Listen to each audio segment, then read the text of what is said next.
Hola, yo soy Titi Y yo, Matías. y juntos hacemos Espacio Podcast. Datos, información y cosas extra folleto que te van a servir para tu repaso el sábado. Hola a todos, bienvenidos a un nuevo. Espacio Podcast. Estamos muy contentos de estar compartiendo. ¿Estás feliz, Titi? Sí, ¿Por qué te hace feliz? A ver. porque dije Espacio Podcast.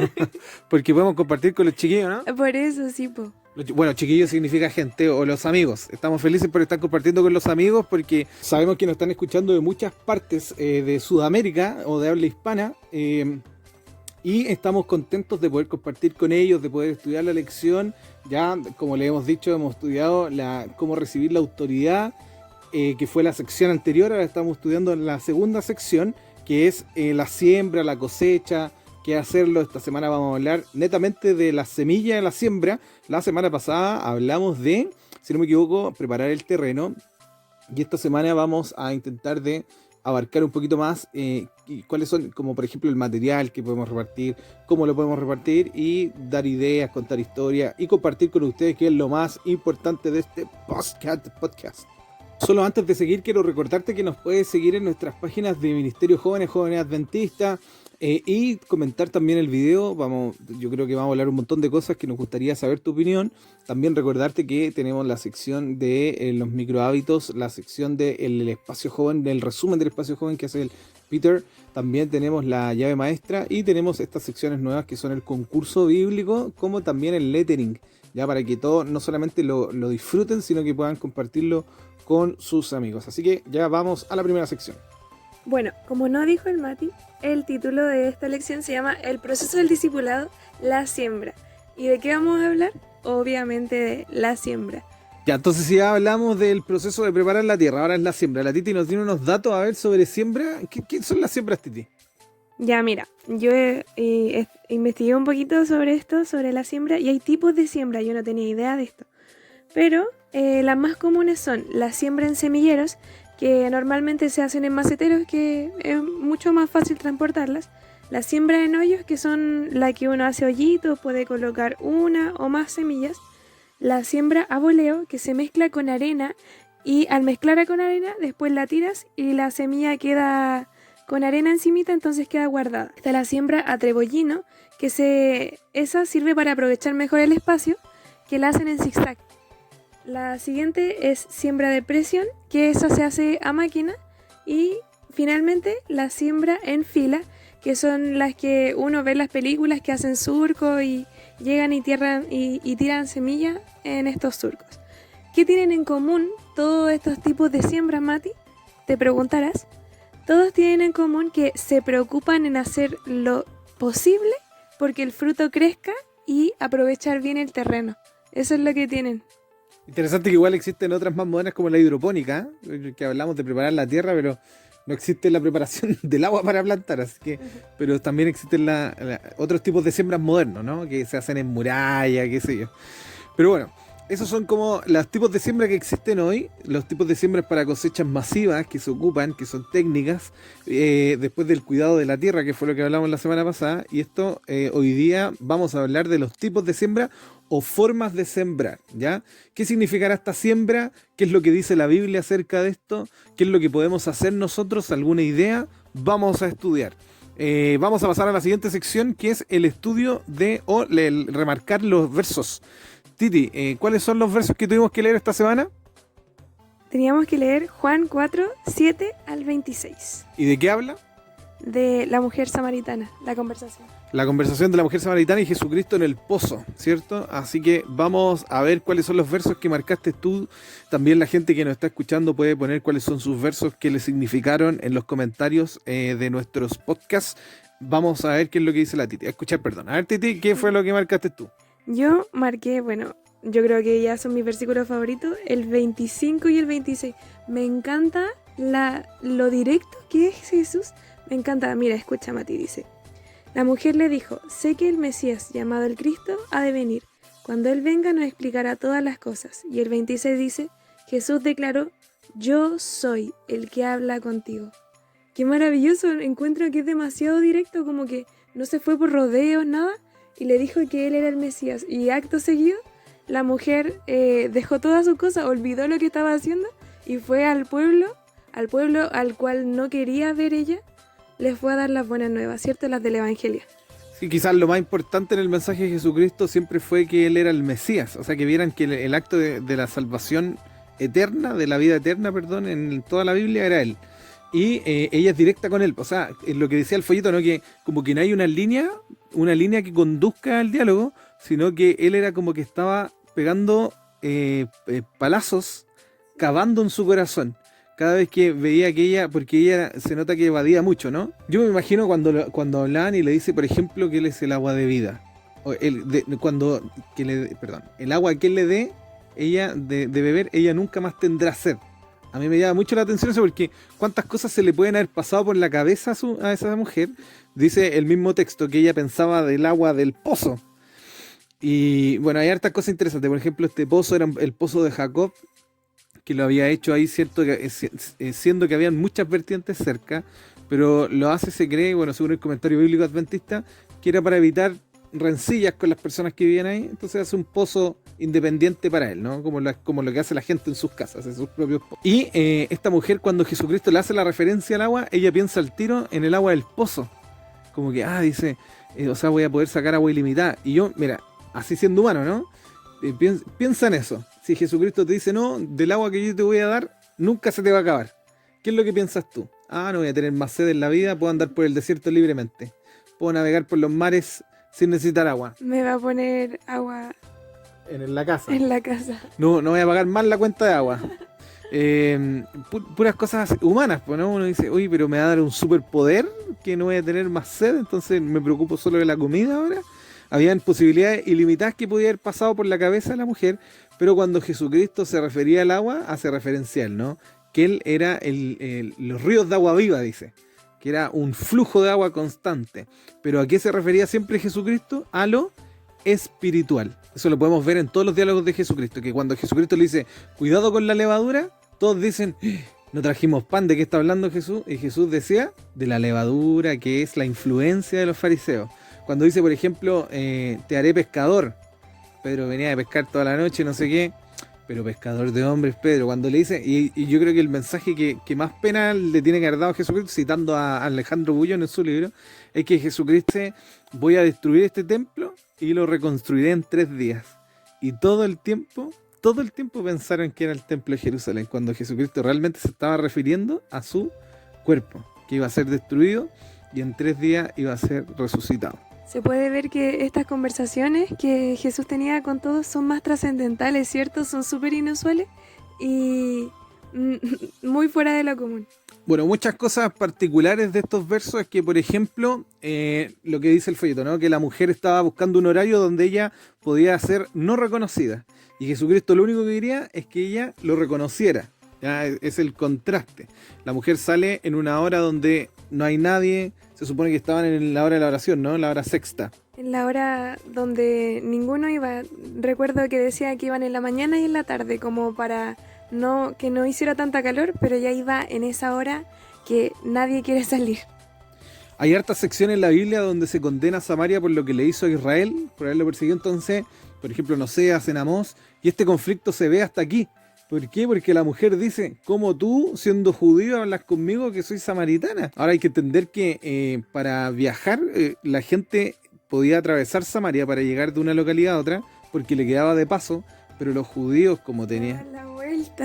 Se daban la vuelta, y era una vuelta grande, o sea, eran varios días que tenían que caminar. Como cuando no te querés cruzar con un vecino o algo, que sea toda la media vuelta para no verlo. Claro. Entonces, los samaritanos, los judíos tenían esta como idiosincrasia antisamaritana. Era como un tipo de discriminación. Y es interesante que Jesucristo siempre rompiendo el esquema, ¿no? Tú lo ves en la Biblia, siempre rompiendo el esquema. Incluso, yo sé que este es un dato así como aleatorio el que voy a dar, pero los mismos fariseos ocupaban mucha cita bíblica para ir en contra de los que predicaban el Evangelio. Isaías, incluso a Isaías lo matan citando la Biblia. O sea, le dicen injurias que van como según lo que dice Isaías, iban en contra de la Torá. Lo mismo hacen con Cristo. Cristo hacía cosas que se supone que según ellos iban en contra de la Torá. Por ejemplo, que él dijera que era Dios, ¿no? Se rajaban las vestiduras. Ahora, lo que no entendían es que lo que no solamente decía Jesucristo, sino que lo que vivía era la expresión máxima de la Torá. Amar a los que no lo merecían ser amados, recoger a los que no merecían ser recogidos, cuidar a los que no merecían ser recogidos. Y ahí está un poco quizás contrastando lo del mérito regalo, ¿cierto? Con la gracia.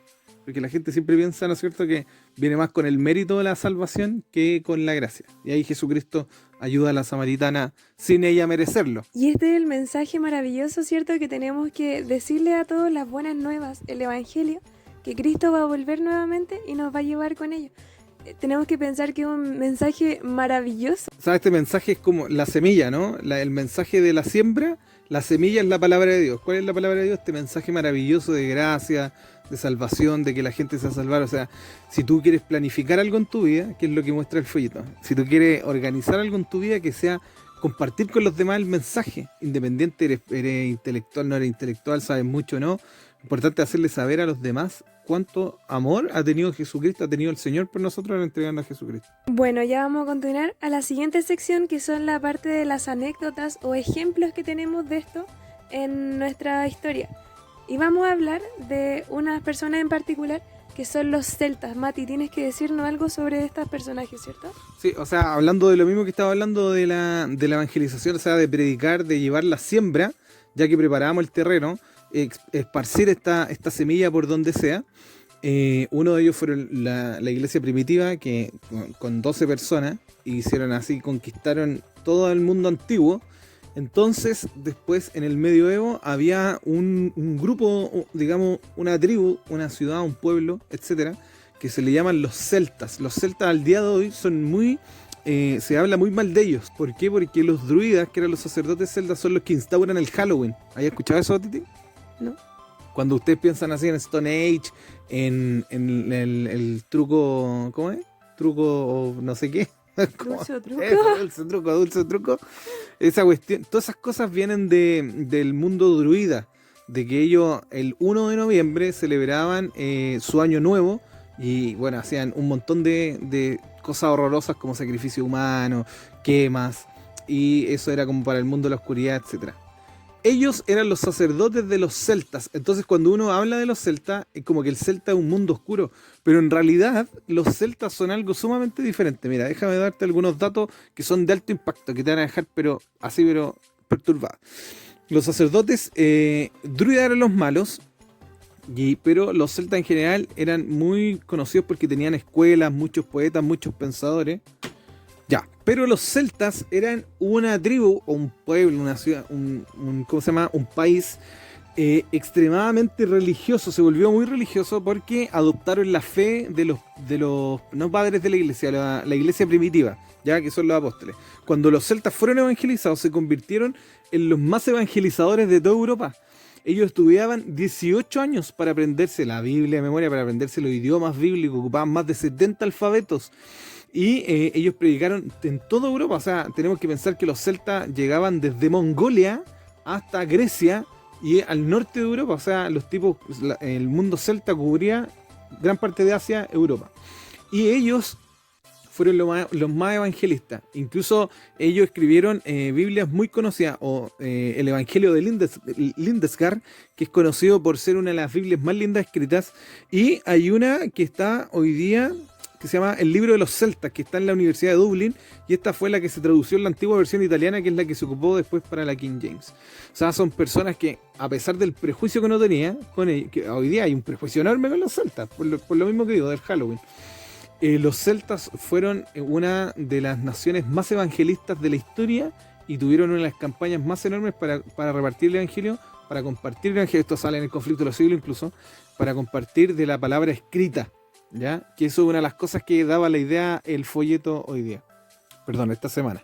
Entonces vamos a contar a ver una anécdota, pero no creo que sea tan potente como la de la celta, pero alguna anécdota de personal, Titi, que tengas de compartir la palabra escrita, porque esta semana hablaba mucho de la literatura, del evangelio por la literatura. ¿Tienes alguna anécdota, alguna historia?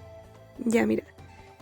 A mí siempre me ha gustado mucho el Club de Conquistadores y yo siempre he tratado de buscar clubes que necesiten ayuda o que de verdad como que necesiten personal. Entonces, en mi club, Niños de Israel, aguante, salimos una vez con los niños a repartir estos libros, estos folletos, y Mati, aunque no me lo creas, la gente lo recibía de una manera tan linda, siendo los niños los que lo repartían, eran esos mismos niños que veían en la semana haciendo, no sé, jugando a la pelota o que ni siquiera pasaban en sus casas o se portaban de repente mal. Esos mismos niños haciendo un acto bonito, repartiendo estos libros que hablaban del amor de Dios. Eso les conmueve mucho a las personas y me gustó mucho la reacción de la gente al recibir estos libros, que estaban muy receptivos, a eso me refiero. O sea, el Señor ocupó a niños que ni siquiera quizá eran de la iglesia para compartirlo. También una anécdota que tengo en la retina es cuando hicimos Los Milagros Existen, que fue un proyecto que hicimos en el centro de Santiago con unos amigos y participó gran parte de los JA de Chile.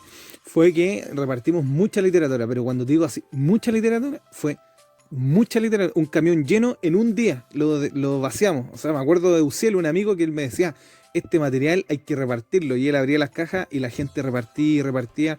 Fueron alrededor de, no sé, 3.000 jóvenes que estuvieron en el centro de Santiago con una polerita roja, con el corazón de los milagros existen, haciendo intervención urbana, pero obviamente lo más potente era el mensaje que se daba detrás de esto. Y uno de estos era repartir la literatura. Voy a contar una, si me da, voy a compartir una intervención urbana. Adelante. Que era se llamaba El Taxi, parece. Uy, ¿cómo era? Era no me acuerdo. La Parada de la Fama.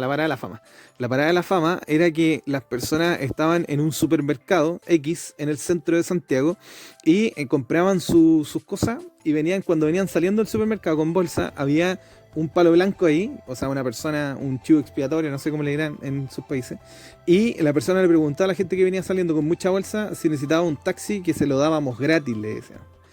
Entonces, si la persona decía que sí, habían cientos de chicos, así, escondidos detrás de la esquina, cerca de la puerta del supermercado. Si la persona decía que sí, decía, vamos, yo lo llevo, tenemos un taxi gratis para usted. Entonces la persona salía del supermercado y cuando salía aparecían estos chiquillos como fans, así con chayas, con globos, con carteles, le preguntaban el nombre a todo esto. Entonces se llamaba Claudia y todos empezaban, Claudia, Claudia. Y le poníamos guardaespaldas, así hombres de negro, con muela en el oído todo, y le tiraban una alfombra roja. Y la persona cuando pasaba, todos hacían el show de sacarse foto con ella, pedirle autógrafo. Y después de todo eso, aparecía un vehículo desde la esquina, así sin que lo viera. Y me acuerdo que ese año nos conseguimos así unos vehículos, pero 2 Corvette, así modelos de colección, un BMW del año, una Hammer y un Mercedes-Benz del año descapotable. ¡Oh! Pero la gente quedaba así enferma. Y cuando se subían al auto, obviamente, no sé, la persona los llevaba al metro, a su casa, cerca, porque nunca era tan lejos. Y cuando iba en el vehículo, la persona encargada de dar este evangelio era el chofer. Y él le decía, mira, todo esto lo hacemos porque el Señor no escatima nada solo para llamar tu atención. Y le daba un librito de la Nueva Esperanza, que sí. Así que, siempre, bueno, el Señor siempre espera que nosotros compartamos de forma sistemática, de forma intensa, de forma intencionada el evangelio, y la literatura es una forma, ¿no? Hay muchas formas. ¿Qué formas se te ocurren a ti hoy día? Bueno, ya lo hemos dicho en otros días, pero incluso habla el folleto de los videos, ¿cierto? De todo. Me acuerdo que hace un tiempo, bueno, tú dime ahora ya, pero yo te voy a decir una. Me acuerdo que hace un tiempo, justo ahora lo estábamos viendo, el tubo adventista. El tubo adventista fue muy famoso porque compartía videos. Hoy día ya hay un montón de canales y youtubers, pero tienen que haber más ideas. ¿Se te ocurre alguna de ti? Bueno, a mí voy a decir que se me ocurre hacer podcast. Ya, bien ocurrente. Bien nuevo, no lo había pensado. Entonces vamos a pasar a la siguiente sección ya. Esta fue la historia esta fue la de la anécdota. Y la siguiente sección es... Bueno, ya estamos finalizando con este podcast. Oh, qué triste. Pero vamos a sintetizar más o menos lo que hablamos, ¿cierto, Mati? Bueno, ya sabemos lo que es la semilla, quiénes son los que tenemos que repartir esta siembra, ¿cierto? Y las cosas que debemos hacer para que las personas conozcan de Dios. Así que los invitamos a seguir estudiando este folleto, y la cita de esta semana se encuentra en Servicio Cristiano. Dice así: nuestras publicaciones están sembrando ahora la simiente evangélica y son los instrumentos para atraer a tantas almas a Cristo como la palabra predicada. Iglesias enteras han sido suscitadas como resultado de su circulación. Y ojo con esto, dice: en esta obra puede tomar parte todo discípulo de Cristo. Bueno, estamos finalizando este podcast. Los invitamos ya para el siguiente podcast que se va a llamar... El proceso del discipulado, el cultivo. Les invito a que estudien su lección. Les recuerdo que ya no es diaria, se están haciendo capacitaciones para ver cómo se estudia, pero lo importante es que el maestro, que obviamente es quien nos escucha a nosotros como podcast, le esté enseñando a sus alumnos a estudiarla, los llame, haga Zoom, videollamada, lo que sea, para poder impartir estas lecciones y finalmente poder juntarse el sábado para repasar. Un gusto haber compartido con ustedes. El Señor les bendiga y nos escuchamos en un nuevo podcast. Chao. Chau.